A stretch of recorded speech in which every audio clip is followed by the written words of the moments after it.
रात के 2 बज चुके थे। रजत बुरी तरह थक चुका था। उसके फ़ोन की बैटरी ख़त्म हो गई थी और पुराने शहर की भूल भुलैया जैसी संकरी गलियों ने उसे पूरी तरह से भटका दिया था। वो मुख्य सड़क से काफ़ी दूर आ गया था। अपने होटल का रास्ता खोजते हुए वो अचानक एक सदियों पुरानी वीरान और पत्थर की बनी मस्जिद के सामने आ खड़ा हुआ। उसकी मीनारें सर्दियों के घने कोहरे में लिपटी हुई थीं और उसके मुख्य द्वार पूरी तरह से खुले हुए थे, मानो उसे इस जमा देने वाली ठंड से अंदर बुला रहे थे। कोई और रास्ता न देखकर रजत मस्जिद के प्रांगण में दाखिल हो गया। वो नमाज की जगह के एक अंधेरे कोने में बैठ गया और अपनी जैकेट को कसते हुए सुबह होने का इंतजार करने लगा। उस प्राचीन इमारत का सन्नाटा बहुत भारी और दम घोटने वाला था। रात 2:45 बजे हवा का रुख अचानक बदल गया। तापमान इतनी तेजी से गिरा कि रजत को अपनी ही सांसें धुएं की तरह दिखने लगी। और फिर वो सन्नाटा टूट गया। उसे कदमों की कोई आवाज़ नहीं आई, बल्कि भारी कपड़ों की सरसराहट और अचानक हवा में फैले प्राचीन इत्र और जलते हुए लोबान की तेज मदहोश कर देने वाली खुशबू महसूस हुई। रजत डर के मारे दीवार से चिपक गया। अंधेरे में उसकी आंखें फटी की फटी रह गईं। हॉल के बीचों बीच अंधेरा इकट्ठा होने लगा और विशालकाय सायों में बदलने लगा।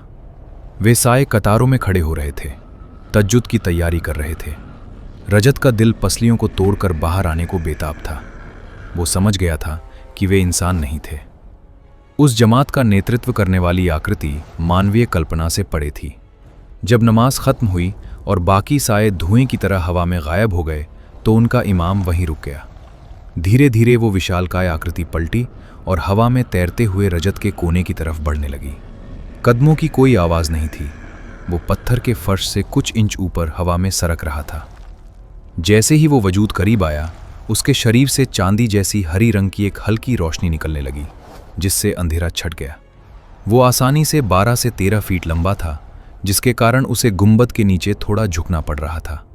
उसने एक बेदाग सफ़ेद चोगा पहना हुआ था, सिर पर एक हरी टोपी थी और उसकी बहुत लंबी सफ़ेद दाढ़ी थी। उसका चेहरा बेहद प्राचीन था, जिसमें एक राजसी और खौफनाक खूबसूरती थी। वो ठीक रजत के सामने आकर रुक गया और समंदर सी गहरी आंखों से उसे नीचे देखने लगा। तुम्हें इस दुनिया में सबसे खूबसूरत चीज़ क्या लगती है? उस बूढ़े जिन की आवाज़ सीधे रजत के दिमाग के अंदर गूंजी, गहरी, भारी और बेहद शांत। उसके इस अचानक पूछे गए सवाल से चौंक कर रजत ने जवाब दिया, ये तो इस बात पर निर्भर करता है कि देखने वाले की आंखों को क्या सबसे खूबसूरत लगता है। उस जिन के चेहरे के भाव पढ़ना लगभग नामुमकिन था, लेकिन उसकी आंखों की गहराइयों में एक अजीब सी संतुष्टि की झलक थी। वो बोला, क्या वाकई ऐसा है? वो बुदबुदाया। उसकी आवाज़ ऐसी थी जैसे सदियों पुराने पेड़ों के बीच से हवा गुजर रही हो। लेकिन आंखें तो सिर्फ जिस्म देखती हैं, रूह असलियत देखती है। मैं हजरत हूँ। डरो मत आदम के बेटे, तुम ऊपर वाले के घर में मेहमान हो। उस रात रजत मस्जिद से नहीं गया। हजरत उसके पास बैठ गए। उनका विशाल शरीर बड़ी शालीनता से ज़मीन पर सिमट गया और इसी के साथ एक ऐसे सफ़र की शुरुआत हुई जिसने इंसानी हकीकत की सारी हदें पार कर दी। अगले कुछ हफ्तों तक रजत हर रात 2 बजे उस पुरानी मस्जिद में जाता रहा। हजरत ने उसे जिन्नातों के तौर तरीके सिखाए। उन्होंने बताया कि जिन्नात की दुनिया हमारी दुनिया के समानांतर ही मौजूद है, जिसे बस एक पतला अदृश्य पर्दा अलग करता है। इंसानों की तरह ही जिन्नातों के भी कबीले, राजा, परिवार और धर्म होते हैं। कुछ आसमानों में रहते हैं, कुछ गहरे समंदरों में और कुछ खंडहरों में। खुद हजरत 900 साल से भी ज़्यादा उम्र के थे। उन्होंने कई साम्राज्यों को बनते और मिट्टी में मिलते देखा था।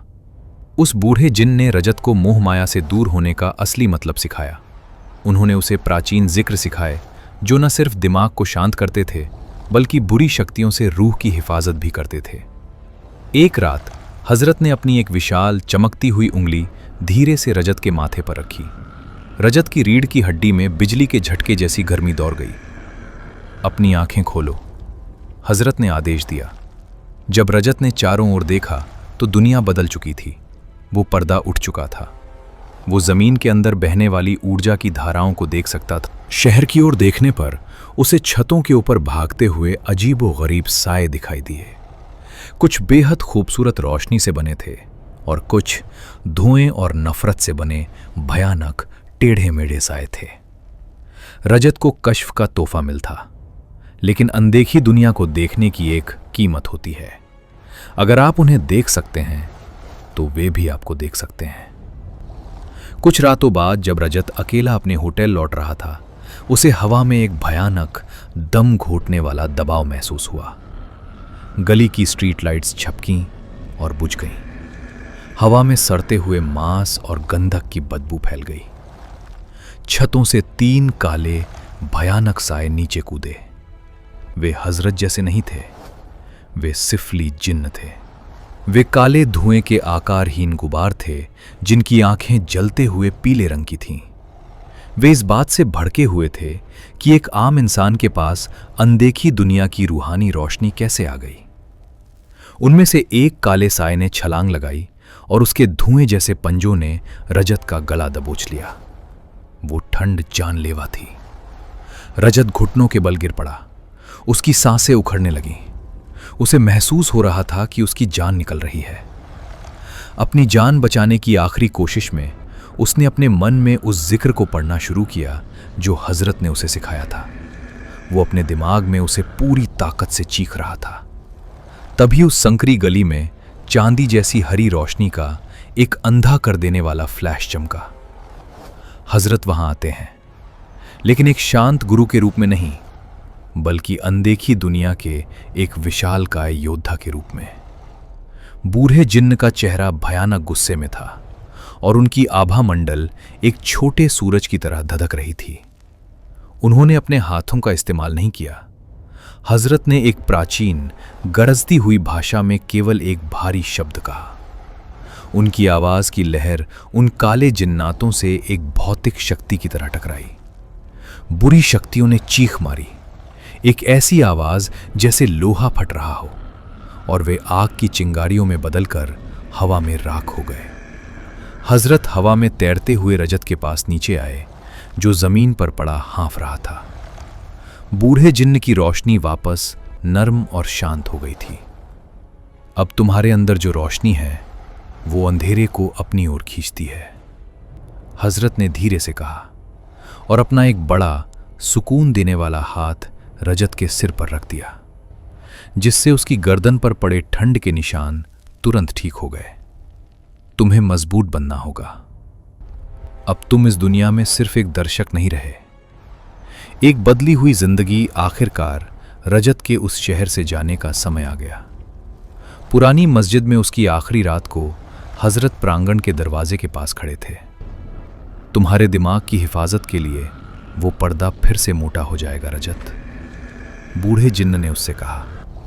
उनकी विशाल आकृति सुबह की धुंध में गायब होने लगी थी। लेकिन ज्ञान हमेशा रहेगा। इस जमीन पर हमेशा नरमी और अच्छाई से चलना, क्योंकि अब तुम जानते हो कि ये खाली दिखने वाली दुनिया असल में कितनी भरी हुई है। रजत अपनी सामान्य जिंदगी में लौट आया, लेकिन वो अंदर से पूरी तरह बदल चुका था।